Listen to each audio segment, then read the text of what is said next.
Baik, terima kasih atas kesempatan yang diberikan. Jika ditanyakan apa yang sudah kita lakukan, tentunya sampai ke seluruh peningkatan untuk guru dan juga lulusan tentunya. Assalamualaikum warahmatullahi wabarakatuh. Kami telah mengikuti sekolah pengembangan.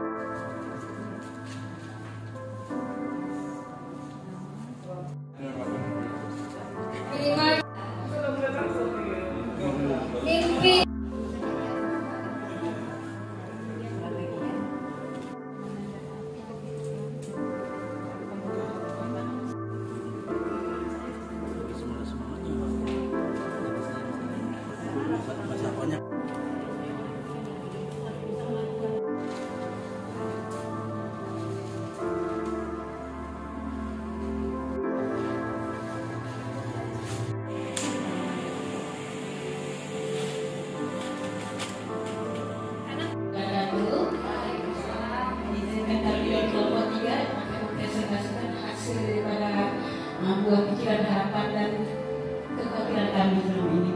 Kami yang jago ya Bu, Bapak. Ini oke. Aku kepala sekolah. Sekolahku sekolah penggerak, mewujudkan profil Pancasila. Beriman dan bertakwa. 2. Berkebinekaan global. 3. Gotong royong. 4. Mandiri. 5. Bernalar kritis. 6. Kreatif.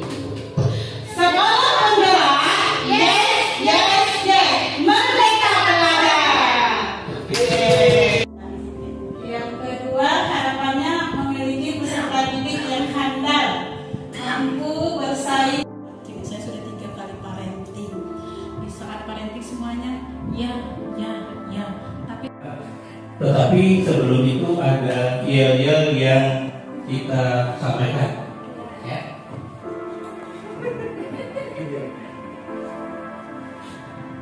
Sekolah nada maya mari bergerak, sekolah nada maya pasti sukses. Mari kita bersatu dan terus bergerak. Sekolah Magang Raya is the best. Ya, untuk menyampaikan karena kekhawatiran di kelompok 2 ini terlalu tingkat tinggi maksudnya. Adalah orang yang terseleksi, bukan dijemput-jemput ya. Kami dari kelompok 1 akan mempresentasikan apa yang telah kami buat tadi. Kebetulan kami kelompok 1, tapi tampilnya nomor 3. Sekolah penggerak paling hebat. Sekolah penggerak paling mantap. Sekolah penggerak paling oke, yang oke. Sekolah penggerak. Sekolah penggerak merdeka. Ketercapaian diri kami itu udah sampai di mana, dan sampai saat ini kami masih di halaman berapa nih? Halaman terakhir ya. Kami jadi tahu ternyata selama ini yang kami butuhkan itu apa, yang kurangnya dalam pelaksanaannya itu apa.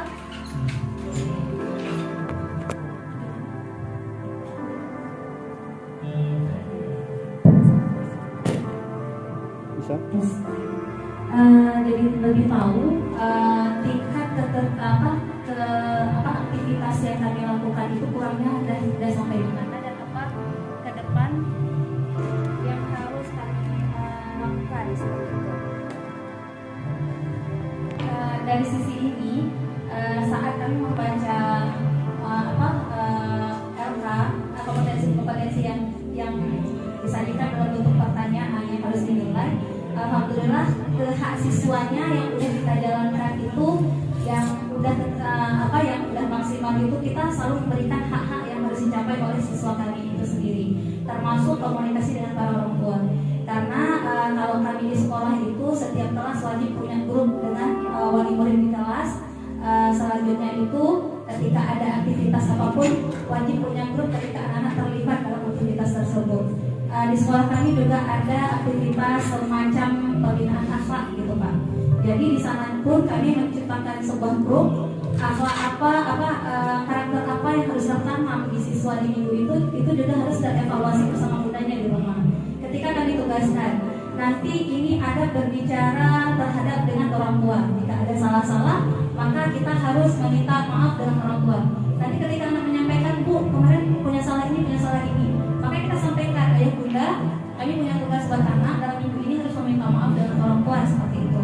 Dan kita evaluasi siapa yang sudah minta maaf. Ketika belum mereka minta maaf, besok hari ini kita tanyakan, abang udah minta maaf? Dan sampai alhamdulillah sejauh ini, ketika itu kita terapkan, orang tuanya merasa bahwa itu sesuatu yang sangat bermanfaat ketimbang anak-anak itu dapat ranking 1 gitu Pak. Karena bagaimanapun karakter atau akhlak terhadap anak itu jauh lebih penting ketimbang kecerdasan yang dibangun. Karena yang kami tanamkan pada wali murid itu sendiri, kita menciptakan anak yang pintar itu gampang. Kita tinggal cari guru privat, kita privatkan saja, nggak jago matematika. Cari guru yang ahli di bidang matematika, 3 bulan selesai.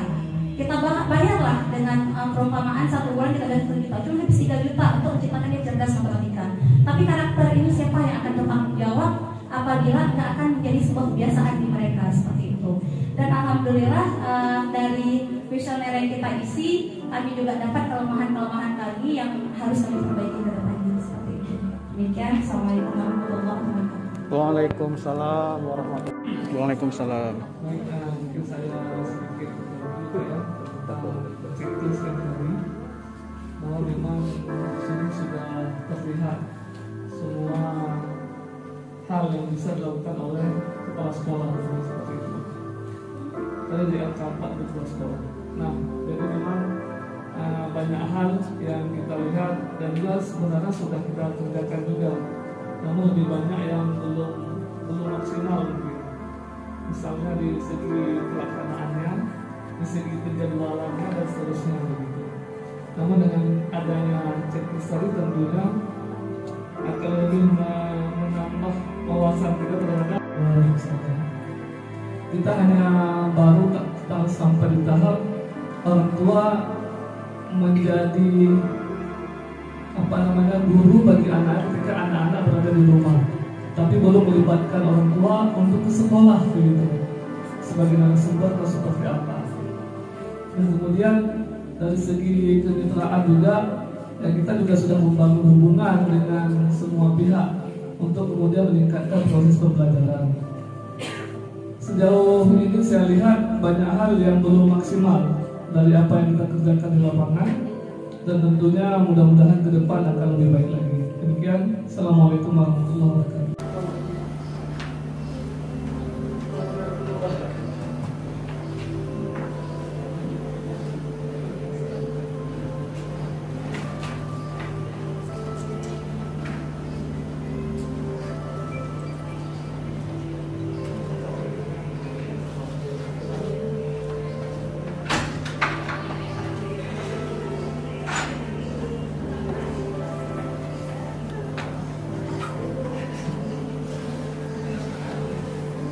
Silakan Ibu.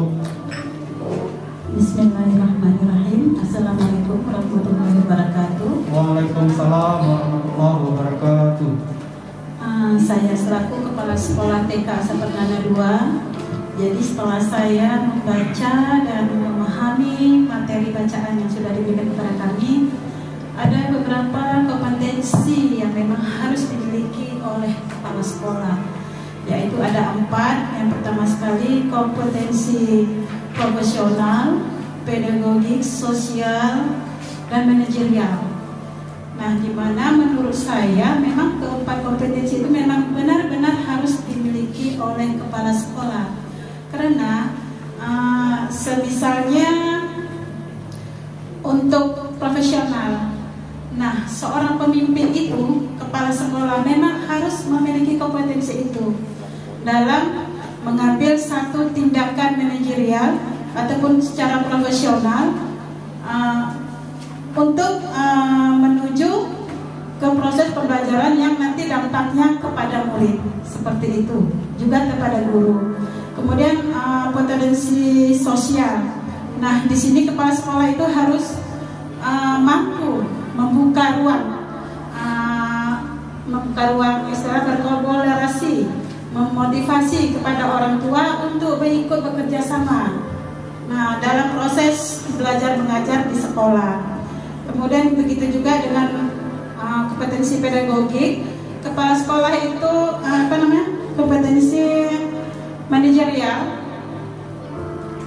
Kepala sekolah itu harus mampu mengevaluasi, kemudian memahami kondisi di situ dan mampu mengambil satu tindakan yang dapat melancarkan proses belajar mengajar, baik untuk memfasilitasi guru serta juga anak murid. Mungkin dari itu saja dari saya. Jadi intinya memang kompetensi ini memang harus dimiliki oleh kepala sekolah selaku sebagai seorang pemimpin di sekolahnya. Mungkin ada tambahan dari teman-teman saya di kelompok ini. Silahkan Bapak Ibu. Itu saya selaku kepala sekolah TK, mungkin berbeda dengan yang di SD atau yang di SMP begitu ya Pak ya. Mohon tambahannya Pak dari kelompok kita.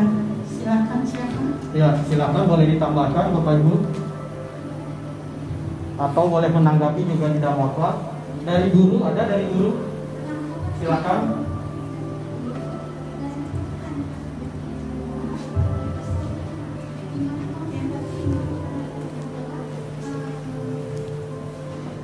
Saya menambahkan. Boleh berdiri, Bu. Saya menambahkan seorang pemimpin juga harus memiliki visi, misi, dan tujuan yang akan dia bawa untuk diarahkan kemana lembaga satuan pendidikannya. Kemudian juga seorang pemimpin juga harus memiliki tantangan karena perkembangan zaman terus dia berputar, dan ini seorang pemimpin yang harus mengawali dari seorang pemimpin ya.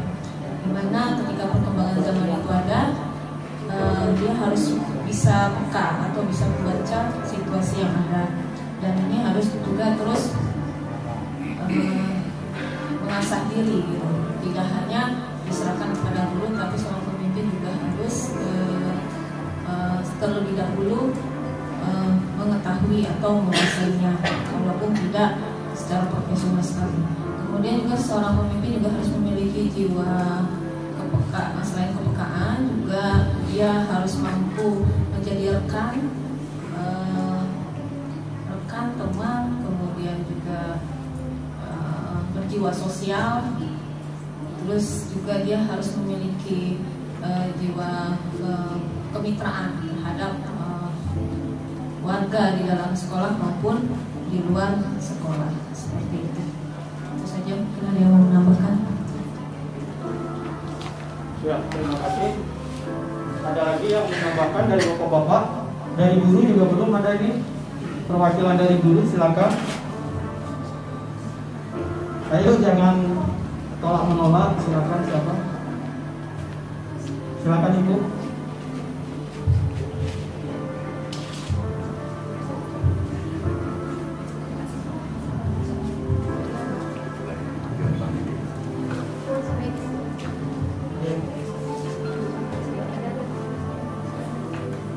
Kalau tidak apa-apa, boleh maju kelompok selanjutnya. Silakan berdiri ya Ibu.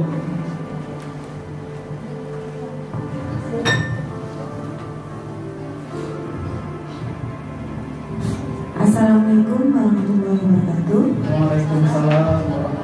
Saya Kepala Sekolah Simpri 1 Lombok ingin menambahkan apa yang sudah dijelaskan oleh Ibu sebelumnya tentang kompetensi kepala sekolah ya.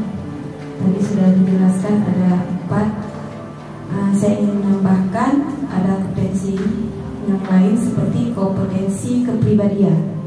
Kemudian kompetensi kepribadian ini tercermin misalnya yang harus dimiliki seorang kepala sekolah adalah itu berakhlak mulia. Kemudian mengembangkan budaya sekolah yang baik. kemudian memiliki integritas kepribadian yang kuat, etos kerja yang tinggi, disiplin.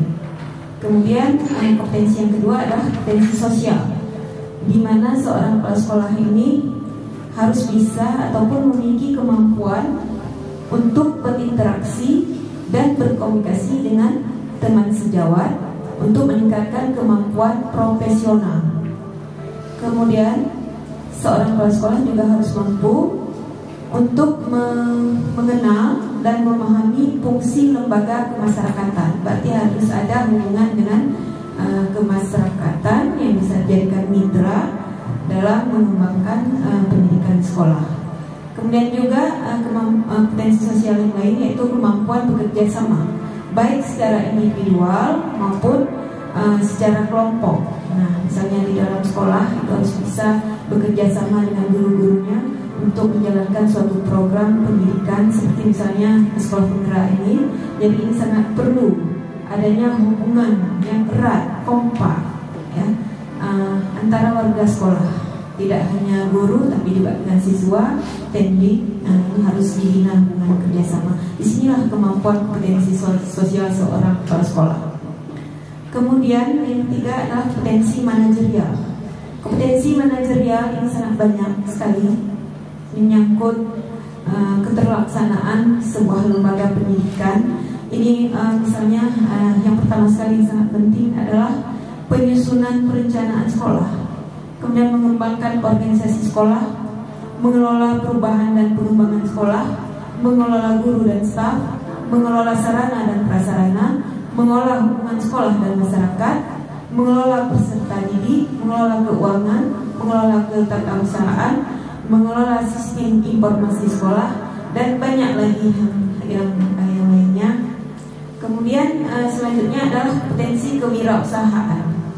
Nah, kompetensi kewirausahaan ini juga kemampuan yang harus dimiliki oleh seorang kepala sekolah sehingga bisa membawa sekolahnya itu bisa menjadi suatu lembaga yang benar-benar memiliki mutu yang baik.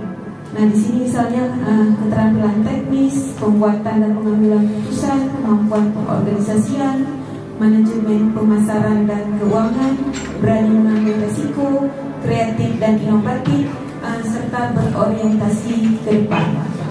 Kemudian yang terakhir adalah kompetensi supervisi. Nah, ini yang sangat penting juga. Seorang kepala sekolah selain merencanakan, mengembangkan, menjalankan program, nah di sini juga memerlukan kompetensi supervisi, kemampuan untuk mengevaluasi setiap kegiatan yang dilakukan oleh sekolah. Nah, yang di supervisi ini yang pertama sekali guru, kemudian juga tendik, ketatausahaan. Nah, kemudian supervisi keterjalanan kelangsungan proses pembelajaran. Nah, kalau guru misalnya supervisi masuk ke dalam kelas, ini perlu dilakukan secara periodik, misalnya dalam jangka waktu tertentu tiap semester itu disupervisi, dilihat bagaimana gurunya ini melakukan proses belajar mengajar dalam kelas. Kemudian juga melakukan supervisi tendik di tata usaha yang menyangkut dengan administrasi. Ini perlu disupervisi, dilihat, bukan hanya disupervisi saja, tapi ini dilakukan apa kelemahan atau kekuatan seorang guru atau tendik. Jadi dilihat, nanti barulah dibuat coaching, pembinaan, mana yang lemah, mana yang perlu pengembangan, ini diberikan coaching. Kemudian untuk keterlaksanaan proses pembelajaran juga perlu disupervisi, dilihat, dievaluasi, dan dibuat tindak lanjut. Nah, tindak lanjut ini yang harus setelah kita refleksi, kita evaluasi, refleksi, kemudian kita tindak lanjut semua apa kira-kira yang perlu kita benah, kemudian kita masukkan ke dalam program kerja kita, apakah program kerja tahunan ataupun program kerja jangka menengah. Hanya itu saja Pak yang saya sampaikan, mungkin ada yang lain. Saya akhiri. Wassalamualaikum warahmatullahi wabarakatuh. Waalaikumsalam warahmatullahi wabarakatuh. Luar biasa. Ada tambahan dari kelompok ini, saya belum mendengar dari guru-gurunya. Silakan Ibu. Siapa yang menyampaikan? Halo, mana guru-gurunya nih? Ada yang mau? Ayo dong guru-guru, jangan kalah. Bisa? Ya, silakan Ibu. Sebutkan nama ya Ibu.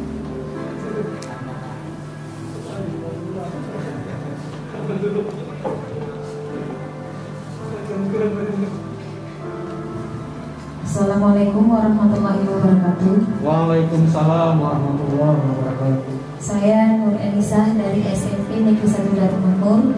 Saya sebagai guru, menurut saya apa saja kompetensi yang paling diperlukan sebagai guru? Yang pertama adalah pengetahuan profesional.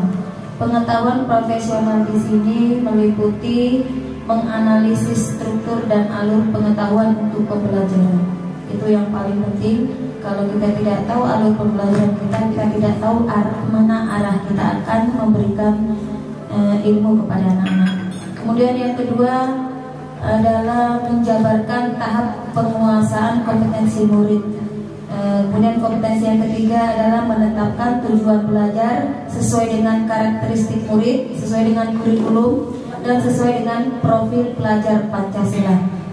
Kompetensi yang kedua adalah praktik pembelajaran profesional dengan kompetensinya meliputi mengembangkan lingkungan kelas yang memfasilitasi murid belajar secara aman dan nyaman.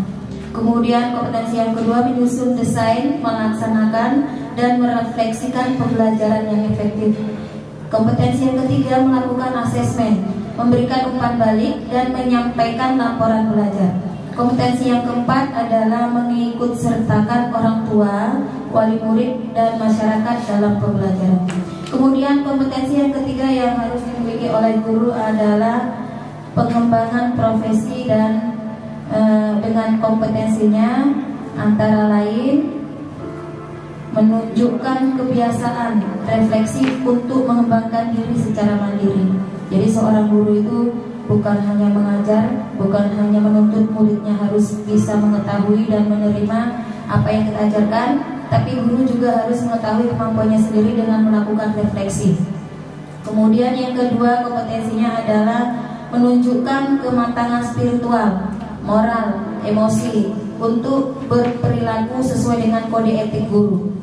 Kemudian kompetensi yang ketiga menunjukkan praktik dan kebiasaan bekerja yang berorientasi pada anak. Yang keempat kompetensi adalah melakukan pengembangan potensi secara gotong royong untuk menumbuhkan perilaku kerja. Kemudian itulah kompetensi yang harus dimiliki oleh seorang guru. Oke, sekian, terima kasih. Wassalamualaikum warahmatullahi wabarakatuh. Waalaikumsalam warahmatullahi wabarakatuh. Ya, silakan Ibu, mohon mic-nya ke depan, saya ambilkan.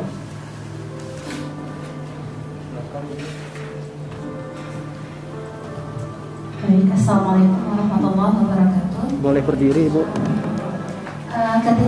Ibu, mohon maaf, boleh berdiri. Ketika kita harus ditanyakan kompetensi mana sih yang penting untuk kita jalankan sebagai kita seorang guru, maka tidak ada pilihan. Kita harus mementingkan semua kompetensi yang sudah ditetapkan oleh untuk seorang guru itu. Kenapa hal ini harus dijalankan secara keseluruhan? Karena semuanya itu berkesinambungan. Tidak ada yang lebih penting dan tidak ada yang jadi nomor sekian, nomor sekian, nomor sekian seperti itu. Karena dalam hal ini memang tujuan kita itu untuk mencerdaskan generasi muda bangsa. Tetapi dalam hal ini perlu kita sadari bahwa dalam pembelajaran itu adanya segitiga pendidikan, di mana anak, guru, dan orang tua itu saling bekerja sama untuk menuntaskan pembelajaran itu. Tidak hanya kita memikirkan bahwa pembelajaran di TK itu nggak terlalu penting atau pembelajaran di SD itu nggak terlalu penting. Karena kenapa? Yang harus dipahami bahwa dari sisi umurnya mereka semua pembelajaran itu penting. Enggak hanya melihat anak itu kecil, besar, sedang, ataupun dia sudah dewasa. Karena dalam hal ini baiknya kerjasama guru dan orang tua itu mampu untuk mencerdaskan anak didik itu sendiri. Karena yang kita jalani di sekolah itu sendiri, kita tidak penting memiliki anak yang IQ-nya tinggi seperti itu. Karena dalam hal ini bagusnya interaksi antara guru dan orang tua itu mampu menciptakan atau menjadikan anak itu menjadi anak yang lebih hebat. Karena kenapa? Antara suasana rumah dan sekolah itu mampu kita ciptakan menjadi apapun yang terjadi dalam kehidupannya menjadi pembelajaran buat dia. Yang ingin kita ciptakan adalah bagaimana seorang siswa itu mampu menjadi generasi yang dalam kesehariannya itu mampu untuk terus belajar seperti itu. Dia menyadari bahwa ilmu apa yang didapat di sekolah itu mampu diterapkan di rumah. Begitu juga ketika ada permasalahan di rumah, dia mampu mendapatkan ilmu penyelesaiannya itu di sekolah. Begitu juga sebaliknya. Mungkin demikian. Assalamualaikum warahmatullahi wabarakatuh. Waalaikumsalam warahmatullahi wabarakatuh. Dari mana? Oh iya, dari mana Ibu? Saya dari SDIT Al-Rahman. SDIT Al-Rahman ya. Namanya siapa Ibu? Ira Rosmali. Bu Ira. Ibu Ira. Silakan, ada lagi yang kelompok ini yang mau disampaikan? Baik, kita geser ke kelompok bapak-bapak. Saya ambil mic-nya, Ibu. Mohon bantuannya, Pak.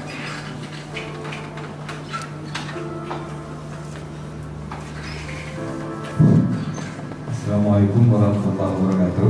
Waalaikumsalam warahmatullahi wabarakatuh. Nama saya Yahya.